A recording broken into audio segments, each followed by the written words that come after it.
வணக்கம் நண்பர்களே. இன்னைக்கு நண்பன் திரைப்பட விமர்சனத்தோட வந்து உங்களைய சந்திக்கிறேன். எல்லாரும் பொங்கலுக்கு ஆயத்தமாயிட்டு இருக்கீங்கன்னு நினைக்கிறேன். முறுக்கெல்லாம் ரெடி ஆகிட்டு இருக்குதுன்னு நம்புறேன். நல்லா என்ஜாய் பண்ணுங்க பொங்கலை. ஸோ நண்பன் 5 Point Someone அப்படின்ட்டு ஒரு நாவல், சேதன் பகத் வந்து முதல் எழுதுன நாவல்.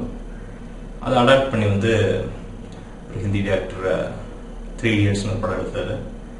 அந்த 3 Idiots உடைய ரீமேக் தான் வந்து இந்த நண்பன். ஸோ சேத்தன் பகத்துங்கிறது நமக்கு தெரியும், அவரே வந்து ஒரு இன்ஸ்பிரேஷனல் ஒரு ஹியூமன் பீயிங்.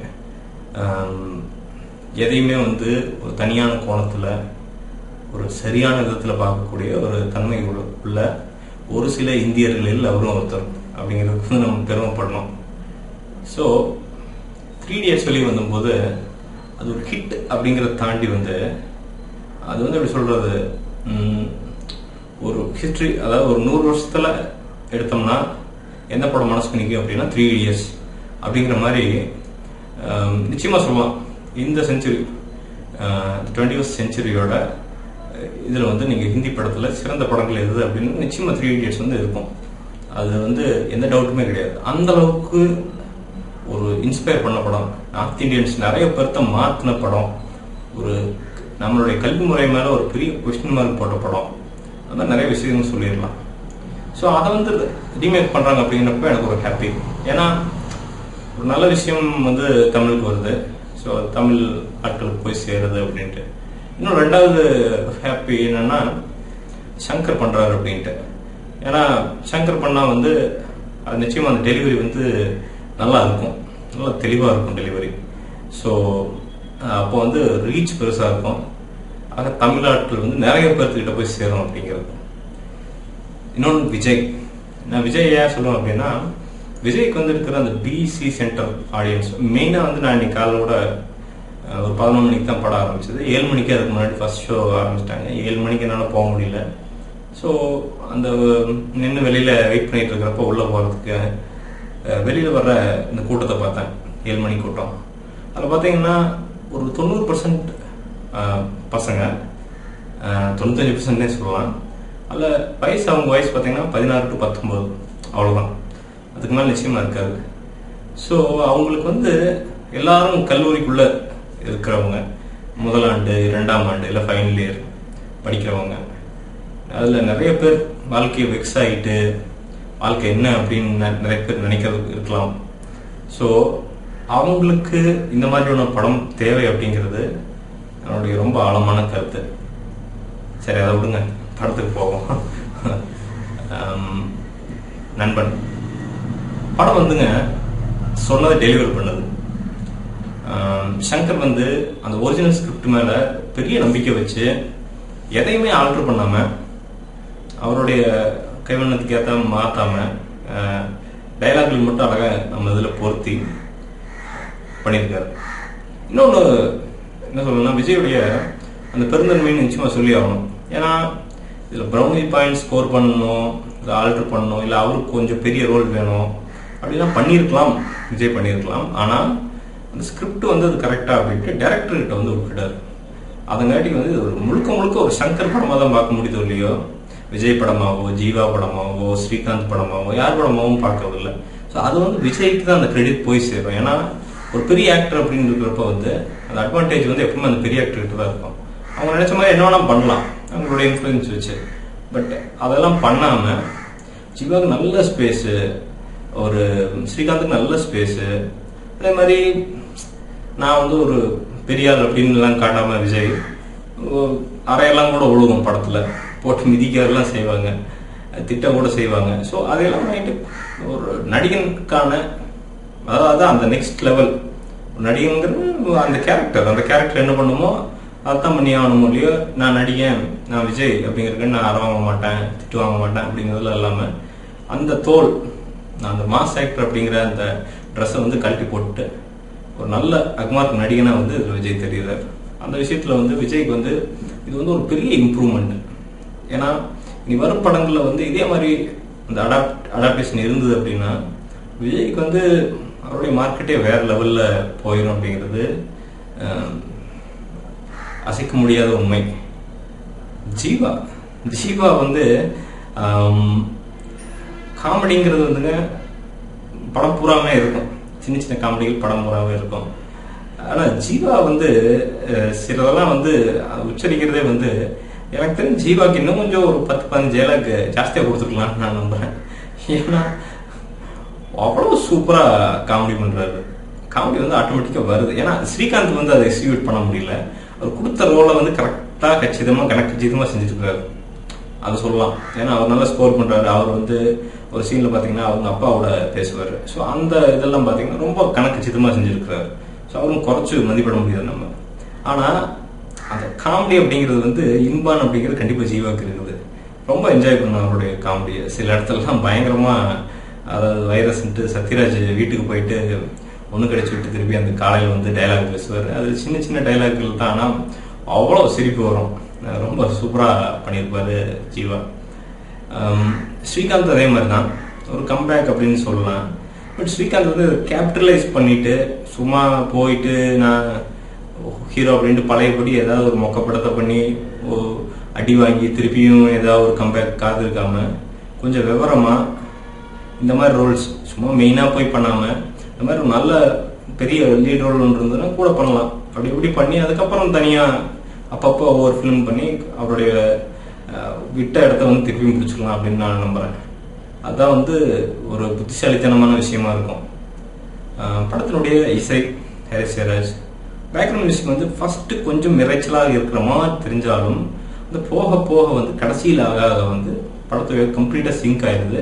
மேபி அது வந்து சங்கருடைய மேஜிக்காக இருக்கலாம், எக்ஸிகியூஷனாக இருக்கலாம், இல்லை மிச்சம் அந்த டீம் ஒர்க்காக இருக்கலாம், நிறைய சொல்லிட்டே போகலாம். எல்லா ரோலுமேங்க, சத்யனோட ரோல் ஆகட்டும், சத்யராஜனுடைய ரோல் ஆகட்டும், அவங்க இன்னொருத்தன் இலியானாவாகட்டும், இலியானாவோட அக்காவாக நடிச்சிருக்காங்கல்ல, சிவா மனசுல சக்தியில் ஹீரோயின், அவங்களாகட்டும், அந்த ஹோல் டீமே வந்து யார் பர்ஃபார்மன்ஸையும் வந்து நீங்கள் வந்து ரொம்ப மட்டமாக என்னடா அதுச்சா அப்படின்னு வந்து நீங்கள் யாரையுமே சொல்லிட முடியாது. படத்துடைய ஸ்ட்ரென்த்தே அதுதான் அப்படின்னு வந்து நான் நிச்சயமாக சொல்லுவேன். சத்யன் வந்து இன்னும் கொஞ்சம் நல்லா பண்ணியிருக்கலாம் அப்படிங்கிறது என்னுடைய கருத்து. பட் தென் இதுக்கு மேலே நம்ம என்ன எக்ஸ்பெக்ட் பண்ணிடுவோம் அப்படிங்கிறதும் ஒரு பெரிய கேள்வி இருக்குது. ஸோ சத்யன் வந்து அவருடைய கொடுத்த பார்ட்டை வந்து கரெக்டாக பண்ணியிருக்கலாம் அப்படின்னு சொல்லலாம். ஏதாவது ஒன்று அவரோட டச்சுக்கு யூனிக்காக அதை பண்ணியிருக்கலாம் அப்படிங்கிற என்னுடைய கருத்து. சினிமாட்டோகிராஃபி சொல்லி ஆகணும், மனோஜ் பரமஹம்சா பண்ணியிருக்காரு.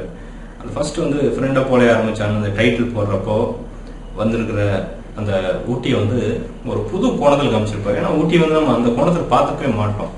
ரொம்ப அழகாக ரொம்ப ரெஃப்ரெஷிங்காக காமிச்சிருப்பாரு. ஒரு நல்ல வரவு தமிழ் சினிமாவுக்கு மனோஜ் பரமஹம்சா. ஒரு கமர்ஷியல் படத்துக்கான என்ன தேவையோ அதை வந்து அழகாக பண்ணி கொடுத்துருக்காரு மனோஜ் பரமஹம்சா. இலியானாவுடைய ஆக்டிங், இலியானா வந்து எப்படி சொல்றது, கரீனா கபூரோட தங்கச்சி மாதிரி இருக்காங்க. ரொம்ப லீனாக தெரியுறாங்க. அது விஜய் ஊடெல்லாம் சில இதெல்லாம் ஆனப்போதெல்லாம் பார்த்தீங்கன்னா ரொம்ப தின்னா இருக்காங்க. விஜய் வந்து நல்லா ஆஜானுபவம் மாதிரி தெரியாது, இவங்க ரொம்ப தின்னா தெரியுறாங்க. பட் தென் அந்த ரோலுக்கு ஏற்ற மாதிரி கொஞ்சம் எனக்கு தெரிஞ்சு இது எல்லாமே வந்து யாரோடைய இம்ப்ரோவைசேஷன் பெர்ஃபார்மன்ஸ் அதெல்லாம் மீறி சங்கர் தான் எனக்கு வந்து ஞாபகத்துக்கு வர்றாரு. ஏன்னா அந்த மேக்கிங் எல்லாம் பார்க்கும்போது ஒரு டைலாக் சொல்லி தரும்போது எனக்கு நல்லா நல்லா படுது. என்னென்னா நிச்சயமா சங்கர் தான் சொல்லி தந்துருப்பாரு அப்படின்ட்டு.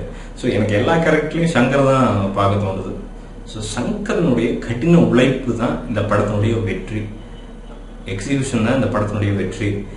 மிச்சம் நீங்கள் ஒரு சங்கர் படத்தில் என்ன எதிர்பார்ப்பீங்களோ எல்லாமே இருக்குது. அதாவது ஒரு சூப்பரான சாங், ஃபாரின் சாங், அதுலேயே அஸ்கா பாட்டுலாம் பார்த்தீங்கன்னா கிட்டத்தட்ட அவரே போட்டிருப்பாரு. Foreign song, duet song, hi tech song, அந்த மாதிரி தனித்தனியாக பிரிச்சு போட்டு ஒரு மாதிரி ஒரு கிரியேட்டிவாக ஒரு ஃப்ரீயாக பண்ணியிருக்காரு சங்கர். வந்து ஈகோஸ் எல்லாம் இல்லாமல் ஒரு படத்தை தான் ரீமேக் பண்ணுறோம் அப்படிங்கிற அந்த ஈகோலாம் இல்லாமல் சும்மா நான் பெரியாள் அப்படிங்கலாம் காட்ட விரும்பாமல் ஈகோலாம் விட்டுட்டு நல்ல ஒரு கருத்தை வந்து நம்ம கொண்டு போய் சொசைட்டிக்கு சேர்க்கணும் அப்படின்னு நினச்சிருக்கிறாங்க. சரி, இது வந்து ஹிந்தி படம் பார்த்தவங்க, அதாவது 3 Idiots பார்த்தவங்க, அவங்களாம் வந்து இல்லையே அது பர்ஃபார்மன்ஸ் கொஞ்சம் கம்மியாக இருக்குது அப்படிங்குவாங்க. அது வேற இது வேற. ஏன்னா அது அமெரிக்கான் டீம், அது ஹிந்தி வேற, அவங்களுடைய அட்மாஸ்பியர் வேற, அவங்களுடைய எக்ஸிகியூஷன் வேற. ஸோ அதை இதையும் கம்பேரிசன் பண்ணுறது தேவையில்லை அப்படின்னு நான் நினைக்கிறேன். இவர் பெருசா அவர் பெருசா, மாதவன் நல்லா நடிச்சிருந்தாரா இல்லை அமீர் கான் நல்லா நடிச்சிருந்தாரா, கரீனா கபூர், இது வந்து கம்பேரிசனே தேவையில்லை. எனக்கு என்ன தோணுச்சு அப்படின்னா, at the end of the day அந்த தியேட்டரில் உட்காந்துருக்கிற ஆடியன்ஸினுடைய கிளாப் சத்தமும் நிம்மதியும் தான் வந்து ஒரு படத்தினுடைய அவுட்புட்டு. ஸோ அது எல்லாத்தையும் நான் பார்த்தேன் இன்னைக்கு. அதாவது நிறைய பேர் 3 Idiots பார்க்கலைங்க. பிஎன்சி சென்டரில் நிறைய பேர் வந்து 3 Idiots பார்க்கவே இல்லை. ஸோ ஃபர்ஸ்ட்டாக பார்க்குறவங்ககிட்ட அவ்வளோ ஒரு எக்ஸைட்மெண்ட்டு, ஒரு காமெடின்னு ரொம்ப எக்ஸைட் ஆகிக்கிறாங்க. ஸோ அது வந்து சந்தோஷத்துக்குரிய விஷயம். இன்னொன்று எனக்கு என்ன ரொம்ப சந்தோஷமா இருந்தது அப்படின்னா, இந்த சோஷியல் மெசேஜ் வந்து விஜய்க்கு வந்து இருக்கிற ஃபேன் பேஸுங்காட்டிக்கு, அவருடைய ஃபேன்ஸ்ல நிறைய பேர் யங்ஸ்டர் அப்படிங்கிறங்காட்டிக்கு, ஒரு 50 லட்சம் ஃபேன்ஸ்ல வந்து ஒரு 50,000 பேர்த்துக்கு போய் சேர்ந்தா கூட ஒரு பெரிய மாற்றத்தை வந்து சொசைட்டியில ஏற்படுத்தும் அப்படிங்கிறது வந்து என்னுடைய ரொம்ப ஆழமான நம்பிக்கை. எனக்கு தெரிஞ்சு விஜய் இது மாதிரி பெரிய, நான் அதான் சொல்றேன் பாருங்க, எனக்கு தெரிஞ்சு விஜயை கரெக்டான டைரக்டர்கள் ஹேண்டில் பண்ணா விஜய் என்ன சொல்ல நினைக்கிறாரோ மக்களுக்கு அதை வந்து கரெக்டா விசில் இல்லாம சொல்ல முடியும் அப்படின்னு நான் நினைக்கிறேன். ஏன்னா சில டைரக்டர்கள் வந்து, அதாவது நடிகர்களை உருவாக்குறவர்கள் இயக்குநர்கள் தான், நடிகர்களை வந்து தூக்கி குழியில போடுறதும் இயக்குநர்கள் தான். சில டைரக்டர்கள் வந்து அவருக்கே தெரியாம அவருக்கு மேல ஒரு இமேஜை பில்ட் பண்ணி அதை உடைக்கிறதுக்கு அப்புறம் அவரே கஷ்டப்படுவார். ஸோ இந்த மாதிரி நல்ல நல்ல டைரக்டர்களோடு நடிச்ச பண்ணார்னா விஜய் அவர்கள் ரொம்ப ஈஸியா சோஷியல் மெசேஜ்ங்கிறத சொல்லாம சொல்லிடலாம். இந்த படத்துல சொல்றாருன்னு தெரியாது, எந்த பஞ்ச் டைலாகும் கிடையாது, பட் தென் சோஷியல் மெசேஜ் வந்து அழகா போய் அந்த பிஎன்சி சென்டர் ஆடியன்ஸ் வந்து டெலிவர் ஆகுது அப்படிங்கிறது வந்து, அதோட என்ன வேணுங்க? நம்ம ஒரு சாதாரண மனுஷன் தான் அப்படிங்கறத வந்து மக்களுக்கு சொல்றதுங்கிறதே வந்து ஒரு பெரிய விஷயம். ஒரு படிப்புடைய பெருமை, கல்வினை எப்படி கத்துக்கணும் அப்படிங்கறதெல்லாம் வந்து அந்த கேரக்டரா இருந்து சொல்றதுங்கிறது கிரேட். ஒரு ஆக்டரா இருந்து சொல்றத விட அந்த கேரக்டரா இருந்து சொல்றது வந்து இன்னும் வந்து ஆழமா தான் போய் சேரும் அப்படிங்கிறது என்னுடைய நம்பிக்கை. ஆக மொத்தம் வந்துங்க, இந்த படம் அப்படிங்கிறது பார்த்தவங்களுக்கு, இந்திய படத்தை 3 Idiots மெச்சி கட்டிப்பிடிச்சு தழுவுகளுக்கு வந்து அவங்களுக்கும் போர் அடிக்காதுங்க நிச்சயமா. அவங்களுக்கு எப்படின்னா, ஒரு 100 ஸ்கேல்ல பாத்தீங்கன்னா அவங்களுக்கு வந்து 60-65 தான் தோணும். ஏன்னா அவங்களுக்கு அமெரிக்கான் தான் அப்படின்ட்டு இருப்பாங்க. ஸோ அவங்களை தப்பு சொல்ல முடியாது, ஏன்னா அமெரிக்கானோடைய ஆக்டிங் அப்படி. பட் ஒரு பிஎன்சி சென்டர் ஆடியன்ஸ் முக்காவாசி அதுதான் நிறைய இருக்குது இங்கே தமிழ்நாட்டில். அவங்கள பொறுத்த வரைக்கும் வந்து ஒரு சிறப்பான ஒரு படம், ஒரு நல்ல ஒரு லைஃப் எக்ஸ்பீரியன்ஸ் மாதிரியான ஒரு படம். இந்த படத்துக்கு என்னுடைய ரேட்டிங் நான் எவ்வளோ தருவேன் அப்படின்னா, நிச்சயமா ரீமேக்கா இருந்தாலும் நான் எவ்வளவு தருவேன் அப்படின்னா 3.8 தருவேன். ஏன் அப்படின்னு நான் சொல்றேன்னா, 3.75 சில பேர் கேட்டாங்க, 3.5 3.75 இது தவிர வேற மாற்றவே முடியுங்க. அதை கட்டி தான் மாத்திட்டேன். 3.8 80ன்னு வச்சுக்கோங்களேன். ஸோ ஏன் அப்படின்னு நான் நினைக்கிறேன்னா, இதுல இருக்கிற சோசியல் மெசேஜ் அப்படிங்கிறது ரொம்ப கிரேட். ஸோ அந்த சோசியல் மெசேஜ் வந்து ஒரு சாதாரண பாமர தமிழனை போய் சேருது அப்படிங்கிறது அதோட ஒரு சந்தோஷமான விஷயம். எனக்குன்னு இல்லை, யாருக்குமே வந்து இருக்க முடியாது. ஆரம்பத்தில் நேரில் படம் நல்ல படம், போய் தியேட்டரில் போய் பாருங்க. நீங்கள் இது வரைக்கும் 3 Idiots பார்க்கலன்னா ரொம்ப ஹாப்பி, பார்த்துடாதீங்க. நேராக போய் படத்தை உட்காந்து பார்த்து நல்லா என்ஜாய் பண்ணுங்க. ஒரு சண்டே ஃபேமிலியோட போய் பார்த்து என்ஜாய் பண்ணுங்க. இந்த வீடியோ உங்களுக்கு பிடிச்சிருந்துச்சுன்னா கீழே லைக் பட்டன் இருக்கு, லைக் பண்ணுங்க.